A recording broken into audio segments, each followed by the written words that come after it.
Let's upgrade the M.2 SSD of the HP EliteBook 840 to an NVMe drive. First, turn the laptop upside down and remove all screws. Make sure you don't miss any hidden screw. Now, using a plastic opener, gently lift from one corner and release the clips of the back cover. No extra force, slow and safe. Remove the back cover. Here is the M.2 SSD, and this is the battery.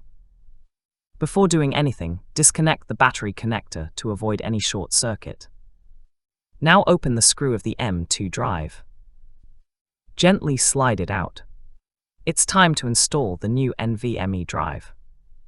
Insert it at an angle, push it in, and tighten the screw.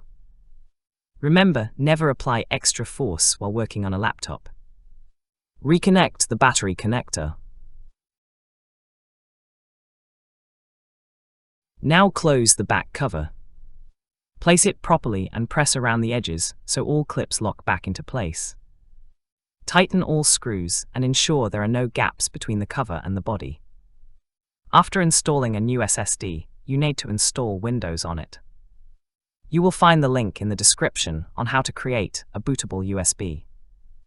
I already have Windows installed on my NVMe drive, so let's test it. Hopefully it boots smoothly without any errors. Windows has loaded successfully. And in disk management, you can clearly see the 256 GB SSD. The upgrade is successful. Thanks for watching. Don't forget to subscribe for more repair and upgrade videos.